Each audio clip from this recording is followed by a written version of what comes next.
दोस्तों welcome to my channel. तो आज हम सीखेंगे कि हम इन्वर्टर एसी की फ़िटिंग कैसे कर सकते हैं। तो इसमें बिल्कुल स्टेप बाय स्टेप हमने सिखाया है इंडोर आउटडोर की फ़िटिंग, फ्लेयर कैसे बनाते हैं, इसको वैक्यूम कैसे करते हैं और गैस कैसे चार्ज करते हैं और इसके कनेक्शन कैसे होते हैं। बिल्कुल स्टेप बाय स्टेप हमने आप इसमें दिखाया है। तो प्लीज़ वीडियो को पूरा देखिए और चैनल को सब्सक्राइब कर दीजिए।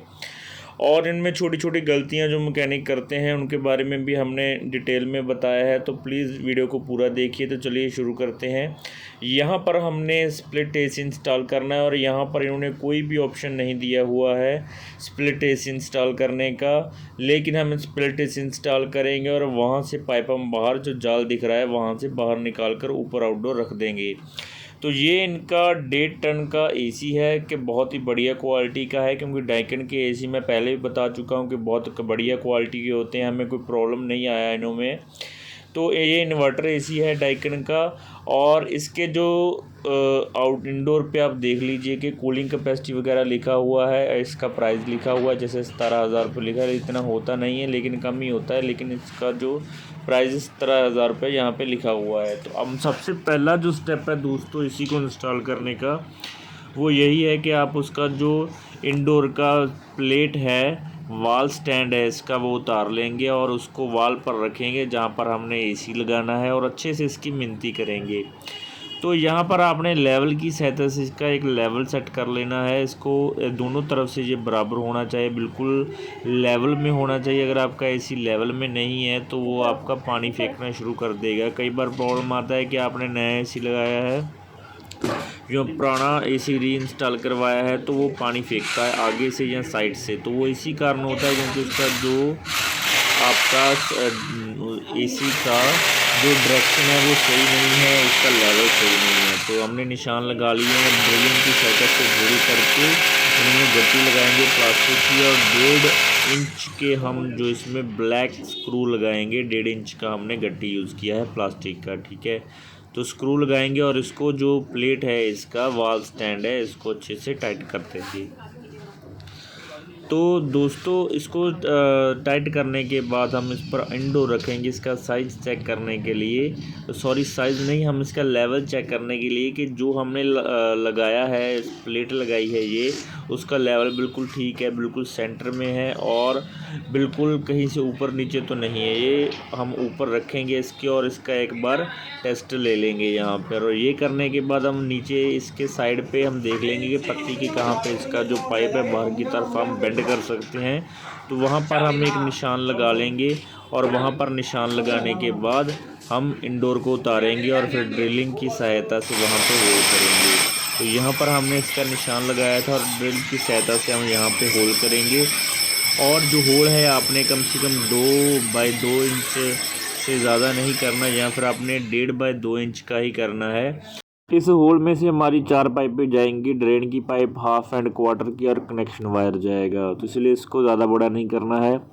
तो अब हम आउटडोर का जो हमारा अनबॉक्सिंग कर देते हैं। तो इसमें से हमें देखते हैं क्या क्या मिलता है। जैसे इंडोर से हमें इंडोर मिला था और साथ में रिमोट, सेल और एक गाइड मैनुअल मिला था और थोड़े स्क्रू मिले थे और कुछ नहीं मिला था। तो आउटडोर में देखते हैं हमें क्या क्या मिलता है। तो आउटडोर में हमें मुझे लगता है कि इसमें देखिए कि आउटडोर हमारा यूनिट है 1.5 टन का और इन्वर्टर यूनिट है ये। और इसके साथ हमें जो मुझे बहुत ही बुरी बात लगी कि कॉपर पाइप नहीं मिला है। तो दोस्तों ये कंपनी वाले क्या कर रहे हैं कि एसी की क्वालिटी में कोई डिफरेंस नहीं है, क्वालिटी ठीक है, इनका अच्छा क्वालिटी है। मैं इनको बिल्कुल प्रेफर करता हूँ कि डाइकिन का एसी लेना चाहिए। लेकिन ये कंपनी की तरफ से थोड़ी गलत बात है कि इन्होंने कॉपर पाइप देना बंद कर दिया है। इसके साथ पहले वायर आता था, वायर भी बंद कर दिया है और कॉपर पाइप भी बंद कर दिया है। तो ये 2 चीज़ें हमें अलग से बाहर से लेनी पड़ेगी और फिर हमारा जो एक्स्ट्रा जो कॉस्ट आ जाएगा एसी का 3 से 4 हज़ार एक्स्ट्रा आ ही जाएगा हमारा, क्योंकि अगर हमें ये बाहर से लेना पड़ेगा पाइप। तो इसके साथ हमें क्वार्टर एंड हाफ का जो वॉल है, फ्लेयर है, वो साथ में मिला है। इंडोर का इंडोर के साथ है और आउटडोर का आउटडोर के साथ हमें फ्लेयर मिल गया है। तो ये चलो बेनिफिट ही हमें कि ये मिल गया। अगर ये भी ना दे दे तो फिर हमें प्रॉब्लम हो जाता। तो अभी हम इसको खोल लेंगे और खोलने के बाद इसका फ्लेयर बनाएंगे, क्योंकि हमारा पाइप नया है तो नया पाइप है तो हमें फ्लेयर अलग से बनाना ही पड़ेगा इसका। तो इसको फ्लेयर को निकालने के बाद हम यहाँ पर टेपिंग कर देंगे, क्योंकि अगर हम यहाँ पर टेपिंग नहीं करते हैं तो जब हम इसको होल में डालेंगे जहाँ पर हमने होल किया इंडोर को हैंग करने के लिए, तो वहाँ से इसके अंदर मिट्टी चला जाएगा और मिट्टी जाने के बाद प्रॉब्लम आ जाएगा। तो इन छोटी छोटी बातों का ध्यान रखना चाहिए। वैसे तो मेरे मैकेनिक भाई मैं देखता हूँ कि इन बातों का ध्यान रखते हैं और बहुत ही बढ़िया फिटिंग करते हैं, लेकिन कई बार क्या होता है कि जल्दबाजी के चलते कई बार थोड़ा उनको प्रॉब्लम आ जाता है और वो ध्यान नहीं दे पाते हैं इस चीज़ में। तो कृपया इस चीज़ का बहुत ध्यान रखें। तो अब हम फ्लेयर किट की सहायता से इसको फ्लेयर को बना लेंगे और फ्लेयर बनाने के बाद हम इसको टेपिंग करेंगे और इंसुलेट करेंगे।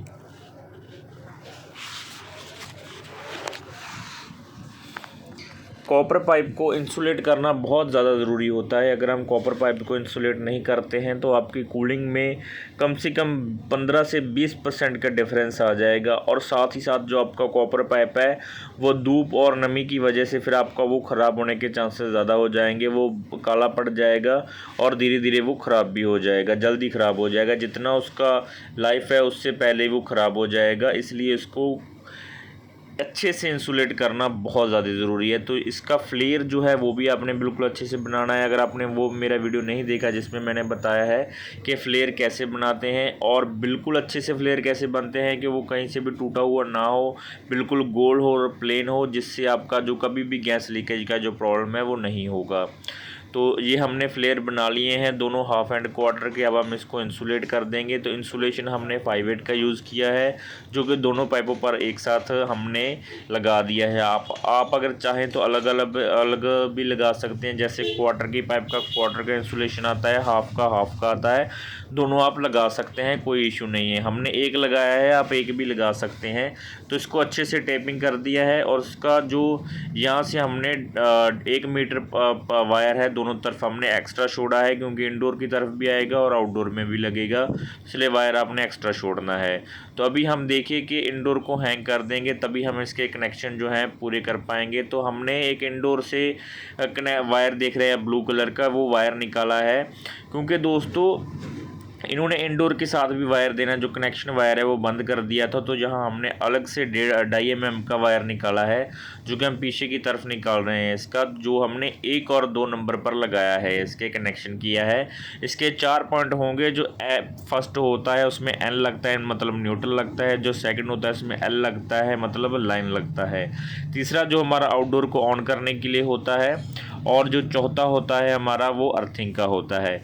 तो ये देखिए हमने कॉपर पाइप के दोनों हमारे फ्लेयर आपस में अटैच करने के लिए रेडी हैं। तो यहाँ पर इसके क्वार्टर का क्वार्टर के साथ और हाफ का हाफ के साथ हम पाइप अटैच कर देंगे। तो यहाँ पर हम इसको अभी इंसुलेट नहीं करेंगे, मतलब जो हमारे फ्लेयर है उसको उसके ऊपर टेपिंग नहीं करेंगे, क्योंकि इसको हम वैक्यूम और गैस छोड़ने के बाद इसको एक बार टेस्टिंग करेंगे, कहीं यहाँ से थोड़ा हमारा जो फ्लेयर है वो लूज़ तो नहीं रह गया। तो ये आपने ज़रूर टेस्टिंग कर लेना है। हालांकि हमारा कभी भी ऐसा नहीं हुआ कि फ्लेयर लीक हो या फिर हमारा जो फ्लेयर है दोबारा हमें टाइट करना पड़े, लेकिन फिर भी हम अपनी तरफ से बिल्कुल बेस्ट देना चाहते हैं चीज़ कस्टमर को, तो इसलिए हम इसको टेस्टिंग ज़रूर करते हैं कि कहीं वहाँ पे लीकेज ना हो। तो चलिए अब हम जो आउटडोर के फ्लेयर हैं वो भी बना लेते हैं, और आउटडोर के फ्लेयर बनाने के बाद हम इसका कनेक्शन करेंगे। तो ये हमने फ्लेयर बना लिए हैं। अब हम आउटडोर को रखेंगे और इसके फ्लेयर टाइट करेंगे, फिर यहाँ पे इसके कनेक्शन करेंगे। तो यहाँ पर हम इसका जो पाइप है वो अच्छे से लगा देंगे। तो एक बात का अपने और ध्यान रखना, जब हम पाइप लगाते हैं इंडोर या आउटडोर का, तो उसमें क्या है कई बार थोड़ा डस्ट रह जाता है। जब हमारा फ्लेयर होता है ना, उसकी जो प्लेट है उसके ऊपर थोड़ा डस्ट रह गया, तो जब आप फ्लेयर लगाते हैं तो उसको अच्छे से जितना मर्जी टाइट कर लीजिए, वहाँ से आपका धीरे धीरे गैस लीक होना ही है। क्योंकि अगर आपका वहाँ पर डस्ट रह गया तो आपका लीक होगा, क्योंकि डस्ट क्या है थोड़ा इसमें स्पेस डाल देगा। जो हमारा पाइप इसके साथ फ्लेयर के साथ अटैच हो रहा है वहाँ पर वो हमारा थोड़ा स्पेस डाल देगा, जिसकी वजह से गैस लीक होगा ही होगा, चाहे धीरे धीरे हो चाहे जो गुब्बारा है वो आपका 2-3 मिनट में बने जब आप जाग लगाएंगे, लेकिन वो आपका वहाँ से लीकेज होगा ही। इसलिए आपने ध्यान रखना है कि आपके जो फ्लेयर है पहले आपने वहाँ पर एक साफ़ कपड़े से उसको साफ़ कर लेना है। जैसे हम ये उंगली की सहायता से इसे साफ़ कर रहे हैं, तो इसको साफ़ करके हमने लगा दिया है। तो अभी हम वायर कनेक्शन करेंगे इसका। तो जैसे ही दोस्तों कई बार क्या होता है कि आप पूछते हैं कि फर्स्ट नंबर पर एल लगाएं, एन लगाएं, तो ब्लैक वायर लगाएं, रेड लगाएं। तो जैसे आपने मान के चलिए 1 नंबर पर आपने ब्लैक लगाया है तो ऊपर भी आपने 1 नंबर पर ब्लैक लगाना है। सेकंड नंबर पर रेड लगाया है तो ऊपर भी सेकंड नंबर पर रेड लगाना है। जैसे कनेक्शन आपने नीचे किए सेम वैसे ही वायर का चारों कनेक्शन हमने ऊपर की तरफ भी इसके करने हैं। और जैसे हम कनेक्शन करेंगे तो हमारा जो फिटिंग है बिल्कुल अच्छे से हो जाएगा। तो दोस्तों इसके कनेक्शन का टाइप ऐसा भी हो सकता है कि आप जो मेन सप्लाई है पहले ऊपर ले आएँ और फिर जो इनडोर को सप्लाई इसका बाद में जाए। तो आप ऐसा भी बहुत सारे आप देखेंगे कंपनी वाले इंस्टॉल करने आएंगे तो वो ऐसा ही करेंगे कि पहले जो इसका न्यूट्रल एंड फेस है ऊपर की तरफ लेकर आएंगे और वहाँ से हमारा सप्लाई जो है नीचे जाएगा, ठीक है, इंडोर की तरफ। लेकिन हमने क्या किया है कि हमने पहले इंडोर को सप्लाई दिया है और वहाँ से सप्लाई हमारा जो ऊपर की तरफ आउटडोर को आ रहा है, मतलब आउटडोर को आ रहा है। तो आप दोनों में सेम ही, अगर आप इसका काफ़ी मोटा वायर डाल रहे हैं, जैसे कि हमने 2.5 mm का वायर 4 कोर 2.5 mm का वायर डाला है, तो इससे हमारा कोई फ़र्क नहीं पड़ेगा। आप चाहे ऊपर की तरफ लगा दीजिए सप्लाई, चाहे नीचे की तरफ लगा दीजिए। तो हमने इसको प्रेफर किया है नीचे की तरफ लगाना, क्योंकि हमने 2.5 mm का वायर डाला है तो वो आउटडोर का लोड उठा लेगी सीधा ही। तो क्या होता है कई बार की कंपनी वाले जो वायर देते थे वो 1.5 mm का देते थे, इसलिए वो आउटडोर के साथ 2.5 mm का वायर अटैच करते थे, जिसकी वजह से वो मतलब आउटडोर पर लोड ना आए और जो हमारा 3 कोर या 4 कोर वायर आ रहा है नीचे वो सेफ़ रहे। तो ये हमने कनेक्शन कर दिए हैं। इसका पहले पर एल है, दूसरे पर एन है, फिर हमारा इंडिकेशन के लिए, और चौथा हमारा अर्थिंग का वायर है। तो दोस्तों ये हमारा सभी कनेक्शन हो चुके हैं, इंडोर का आउटडोर, इसके साथ फ्लेयर भी बन चुके हैं, लग भी चुके हैं।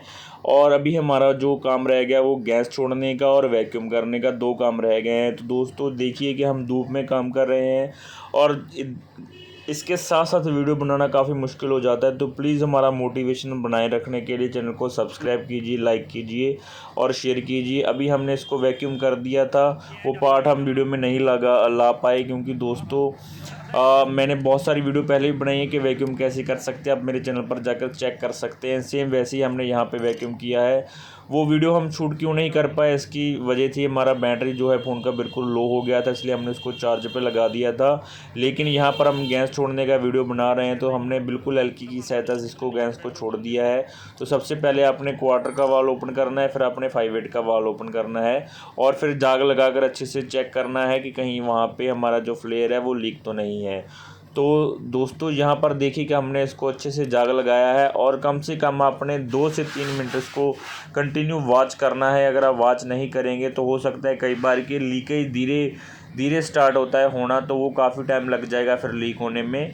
तो यहाँ पर लीकेज नहीं था तो हमने इसको साफ़ कर दिया है इसके फ्लेयर को, और यहाँ पर हम इसका ढक्कन लगा देंगे। जहाँ इसका पिन वाल लगता है वहाँ पर ढक्कन लगा देंगे और इसका जो हाफ एंड क्वार्टर का ढक्कन है वो भी लगा देंगे और इसको टाइट कर देंगे।